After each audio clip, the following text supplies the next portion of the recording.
कल है Barcelona versus Benfica का मैच, यूसीएल का मैच। और इस मैच में जाने से पहले, इस मैच का शुरू होने से पहले हम लोगों को एक रात है जो भाई याद आ रही है। हमने अभी अभी चंद दिनों की बात है, कुछ हफ्तों कुछ महीनों की बात है बस। जनवरी में बेनिफिका के साथ गेम खेला था and what a crazy game it was यार। What a crazy game it was भाई। एक बार्सिलोना फैन के लिए भाई, अगर रीसेंट मेमोरी में अगर वो अपने खुरेद खुरेद के निकाले, इससे बड़ा गेम मुझे नहीं लगता कि कोई होगा। बिकॉज इस गेम में आई थिंक आप 50 गलतियां निकाल सकते हो बार्सिलोना की, भाई 50 गलतियां निकाल सकते हो बार्सिलोना प्लेयर्स की, हंसी फ्लिक की, कोचिंग की, कुछ भी बोल सकते हो। मगर एक चीज भाई तारीफ करनी पड़ेगी, बार्सिलोना में जो चेंज हुआ है इस गेम में वो दिखा है, दैट इज मेंटेलिटी। भाई किस तरीके से 4-1 से टीम डाउन है और वहां से कम बैक करके भाई 4-5 से बार्सिलोना जीत जाती है भाई गेम को। अगर हम लोग इसका फटाफट से रिकैप करें भाई, तो सबसे पहले मोमेंट्स, की मोमेंट्स पे बात कर लेते हैं भाई। बार्सिलोना गेम स्टार्ट करती है, दूसरे मिनट में भाई वो पेल दिस हम पे गोल पेल देता है।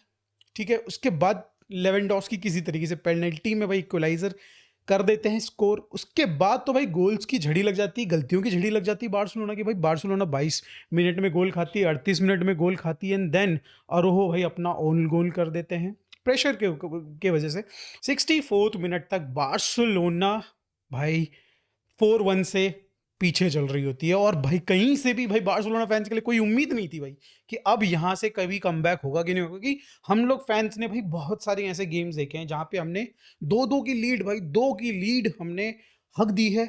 और यहां तो हमें भाई 3 गोल मार के मे बी 1 गोल, अगर हम 3 गोल भी मार लेते हैं तो भाई ज्यादा से ज्यादा ड्रॉ हो जाता है। मगर भाई देन द कमबैक स्टार्ट्स भाई, और कौन करता है भाई, वो करते हैं भाई रफीनिया। 64 मिनट पे गोल स्कोर करते हैं, देन भाई एरिक ग्रासिया, नहीं उससे पहले लेवेंडोस्की को गोल आता है, देन एरिक ग्रासिया का वो प्यारा हेडर आता है। एंड इन दी एंड आखिरी क्षणों में 96 मिनट्स में भाई, 96 मिनट में रफीनिया का एक रन आता है, सोलो रन, अकेले बंदा लेके जा रहा है, पीछे 3 डिफेंडर्स भाग रहे हैं उसके साथ, बंदा 1-on-1 है गोलकीपर के साथ और भाई गोल स्कोर कर देता है 96 मिनट। भाई ग्लोरी, ग्लोरी, ये मोमेंट देखो आप, ये पिक्चर देखो भाई। Every team member of Barcelona उसको हाथ लगा रहा भाई कि किसी तरीके से, जिस तरीके से सुपरमैन वाला सीन है ना, उसके छाती पे हाथ रखता है, कोई कंधे पे हाथ रखता है, कोई कहीं रखता है, कि भाई ये बंदा हमारे लिए फेथ है, this guy is the faith, this guy is the hope. भाई सिमिलरली रफीना ने उस गेम में भाई बार्सिलोना को होप दी कि भाई ये टीम अब कुछ बड़ा कर सकती है। एंड भाई finally we are here in the round of 16 और फिर से हमें वही टीम मिल रही है। आई नो इसमें भाई बेनिफिका डेफिनेटली बेटर प्रिपेयर्ड होगी। कहीं ना कहीं उनको ये लग रहा है कि उनके साथ इनजस्टिस हुई है। जो लास्ट मिनट का गोल आया, कहीं ना कहीं वो शायद से पेनल्टी के, जो उनके दिमाग में चल रहा होगा, वो उसको कैलकुलेट करके और बेटर प्रिपेयर करेंगे अपने आप को। मगर काफ़ी सारी चीज़ें हैं जिसमें भाई बार्सिलोना अब इम्प्रूव नज़र आ रही है, उस पर हम डिस्कशन करेंगे। काफ़ी सारे प्लेयर्स हैं जो अब और बेटर फॉर्म में आ चुके हैं, उन पर डिस्कशन करेंगे।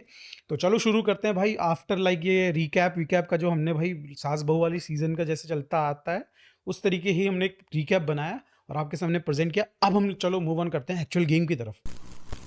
सबसे पहले अगर बेनिफिका की बात करी जाए तो उन्होंने अपने 9 गेम में से 8 गेम जीते हैं और सेकंड पोजीशन राइट नाउ अपने पोर्चुगीज लीग में वो है। वेरएज अगर बात करी जाए बार्सिलोना की, भाई बार्सिलोना की, उन्होंने एक मैच भी नहीं हारा जहां पे बेनिफिका ने just after like that UCL game उन्होंने अपना गेम हारा था। बार्सिलोना ने 2 गेम ड्रॉ डेफिनेटली करे हैं, बट गेम कोई सा भी नहीं हारा। बार्सिलोना की एक अच्छी बात ये लग रही है कि हम लोग क्लीन शीट्स रख रहे हैं भाई कंपैरेटिवली उस गेम से पहले। अगर कम देखा जाए पहले 10 गेम यूसीएल से पहले, उनमें हमने मात्र 2 क्लीन शीट्स रखी थी। वेरेज अगर बात करी जाए उस गेम के बाद या फिर उस गेम को इंक्लूड कर लिया जाए तो उन 10 गेमों में अभी तक हमने 5 क्लीन शीट रखी हैं। डिफरेंस देखिए, इनियाकी पेनिया का जो टाइम था उसमें हमने सिर्फ 2 क्लीन शीट्स रखी थी और अभी हम 5 क्लीन शीट रखे हुए हैं आउट ऑफ 10 गेम्स। तो भाई बहुत अच्छा स्टार्ट है मेरे लिए। तो बार्सिलोना कम कंसीड कर रही गोल, तो डिफेंसिवली हम लोग सॉर्टेड हैं एट द मोमेंट। तो 1 2 3 अगर की प्लेयर्स के बारे में बात करी जाए तो भाई मेरे हिसाब से भाई सबसे ज़्यादा की प्लेयर होने जा रहे हैं इस गेम में, वो होंगे शेज़नी। भाई पिछली बार उन्होंने 2 बड़ी मिस्टेक्स करी थी जिसके वजह से एक हमें पेनल्टी मिली थी, मतलब उनको ऑब्वियसली पेनल्टी मिली थी बेनिफिका को, और एक भाई वो गंदा सा जो बाल्डे पे टैकल मारा था। तो वो सिचुएशन के बाद भाई थोड़ी सी मतलब मुझे लग रहा है कि वो मिस्टेक्स नहीं आएंगी। और प्लस जिस तरीके से उनकी शार्पनेस बढ़ गई है तो मुझे लग रहा है कि वो और भी स्टॉपर्स जो आएंगे उनकी तरफ शूट करेंगे उनको रोक सकते हैं। और मेरी एक्सपेक्टेशन है कि बार्सिलोना इस बार भाई काफ़ी कम गोल खाएगी, पिछली बार जितने खाए थे ना उससे तो काफ़ी कम गोल खाने वाले हैं हम कंपेरेटिवली। आखिरी में प्रेडिक्शन बताता हूँ मैं आपको। अनदर की प्लेयर जो मुझे पता है कि आप लोग जानते हैं कि मैं हर बार वो नाम लेता हूँ और आपको पता है कि ये बंदा फिर से नाम लेगा, एंड दैट इज पेड्री। भाई पेड्री अगर बार्सिलोना से हटा दिया जाए ना आज, तो मुझे नहीं लगता कि हम लोग शायद से ऐसे कॉम्प्लिकेटेड गेम्स हम जीत पाएंगे। भाई मुझे नहीं लगता, मुश्किल है भाई काफ़ी ज़्यादा।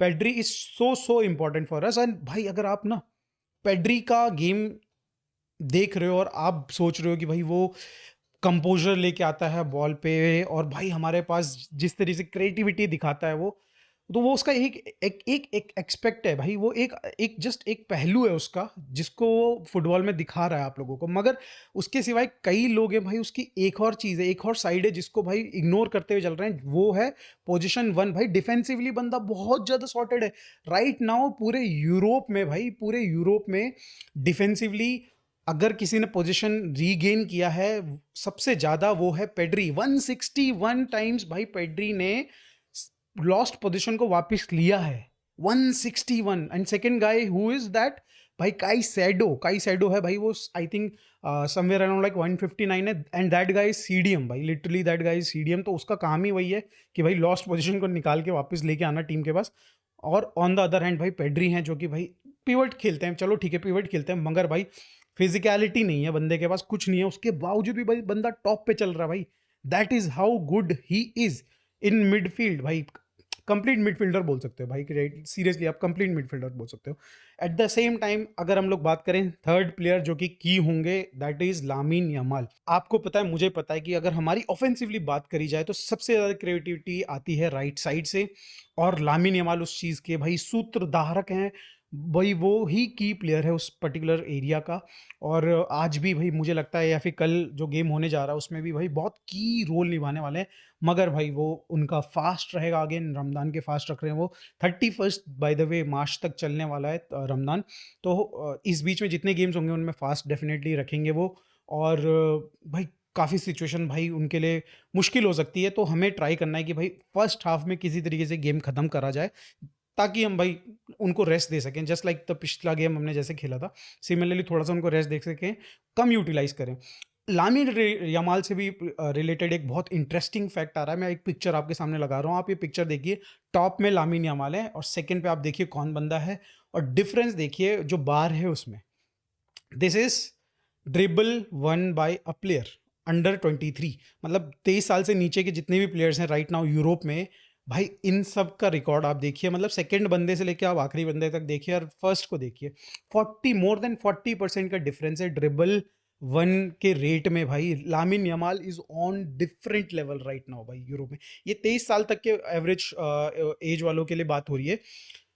तो भाई क्रेजी लेवल पे ऑपरेट कर रहा है इस समय पे लामिन यमाल। और भाई लोग कहते हैं कि भाई वो हक देता है, थोड़ा सेल्फिश हो जाता है। मैंने पहले भी ये लाइन बोली है, फिर से मैं दोबारा बोलूंगा कि सेल्फिश और भाई क्रिएटिविटी में सिर्फ एक पतली सी लाइन है बस। अगर बंदा इस तरफ चले जाता है ना तो वो क्रिएटिव बंदा बन जाता है, और अगर वो जरा सा भी ओवरडू कर देता है चीज़ों को तो भाई वो सेल्फिश हो जाता है, या फिर भाई वो हक देता है। तो लामिन यमाल को उस लाइन से मत जज करिए भाई। Right now he is just 17 साल का, क्या ही कर लेगा भाई बंदा। जितनी उसकी नॉलेज है, जितना उसका एक्सपीरियंस है, उससे लाख गुना बेटर कर रहा है बंदा। तो मेरे हिसाब से तो भाई अभी क्रिटिसाइज करने का टाइम नहीं भाई, अप्रिशिएट करो भाई। बंदा आपके पास वापस आया है, एक बंदा, एक जनरेशनल टैलेंट वापस आया है एक बंदे के जाने के बाद से, और हम लोग उसको बिल्कुल भी भाई अप्रिशिएट नहीं कर रहे हैं एट द मोमेंट जिस तरीके से बातें चल रही है। जहां लामिन यमाल भाई क्रिएट करके देता है बार्सिलोना के लिए, अपॉर्चुनिटीज बना बना के देता है, क्रिएट करता है, at the same time Raphinha भाई आपको इंस्पायर करता है विक्ट्रीज की तरफ।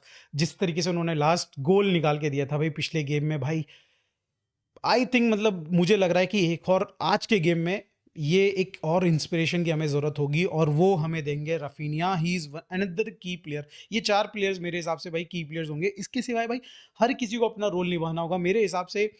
फ्रैंकी डियोंग बहुत अच्छा खेलने वाले हैं। मुझे लगता है कि भाई डैनी ओल्मो का रोल बहुत क्रूशियल होगा। एट द सेम टाइम भाई लेवेंडोस्की को फिनिश करनी होगी अपनी चांसेस। आई डोंट नो भाई करेगा कि नहीं करेगा, बट करना चाहिए। कुबारसी अच्छा खेलेंगे भाई, इनिगो अच्छा खेलेंगे, बाल्डे अच्छा खेलेगा on the right hand side. कुंडे बहुत बड़ी जिम्मेदारी है, बिकॉज क्योंकि अगर आपको ध्यान होगा पहला गोल जो बेनिफिका ने सिर्फ 2 मिनट में किया था ना, उसमें इतना ह्यूज प्रेशर क्रिएट करा था कुंडे की साइड से, और उसमें कुंडे की कोई खास गलती थी भी नहीं। सिर्फ 2 मिनट में बेनिफिका ने अपने 4 बंदे चढ़ा दिए थे फॉरवर्ड लाइन पे, जहां पे भाई उनका लेफ्ट बैक आके बॉल लेके कैरी करके, और दुनिया भर की जगह, क्योंकि कुंडे ऑब्वियसली राइट विंगर को, सॉरी लेफ्ट विंगर को लेके बैठा हुआ है, उस पे पोजीशन उसको बेसिकली ट्रैक कर रहा है। एट द सेम टाइम भाई पूरा का पूरा लेफ्ट बैक के लिए पूरी की पूरी मैदान खाली था, उसने बॉल लेके गया, कैरी करा, और एक ही बार में भाई वो पेल्दिस को पास किया और पेल्दिस ने गोल मार दिया।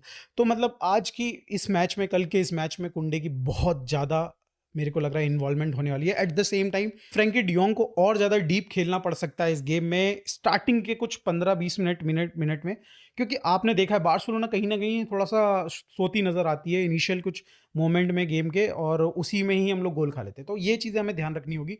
ओवरऑल मुझे लगता है कि भाई गेम निकाल देंगे, और मेरी प्रिडिक्शन है इस गेम के लिए, Barcelona will win this game by 4-1।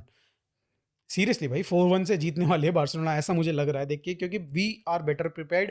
हमारी जो मिस्टेक्स हुई थी हम उस पर काम कर चुके हैं, दिख रहा है भाई। शेज़नी काफ़ी अब इन सिंक लग रहा है टीम के। पहले भाई वो ये पहला मैच था बाय द वे, शेज़नी ने आई थिंक बेनिफिका के साथ जो खेला था वो फर्स्ट मैच था उसका बार्सिलोना के साथ। एंड आपको दिख ही रहा था उस गेम में कि कितना ऑफ सिंक था वो, but right now he is quite in sync with the team.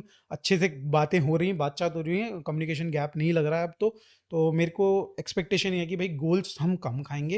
At the same time भाई हम लोग अच्छा गोल स्कोर करने वाले हैं। 4-1 की गोल लाइन में प्रिडिक्ट कर रहा हूँ। आप अपनी लाइन भाई जो भी आपकी है प्रिडिक्शन वो प्लीज़ कमेंट में ज़रूर बताइएगा, और भाई होपफुली भाई बार्सिलोना इस गेम को जीते और इसी लेग में खिल कर दे इस गेम को। तो जो भी होगा मैच में उसकी वीडियो हम बनाएंगे, रिव्यू वीडियो बनाएंगे, और जो भी होगा आप लोगों को साथ शेयर करेंगे अपना एक्सपीरियंस, अपना रिएक्शन वीडियो। मिलते हैं फिर उस वीडियो में दोस्तों, बाय तब तक के लिए।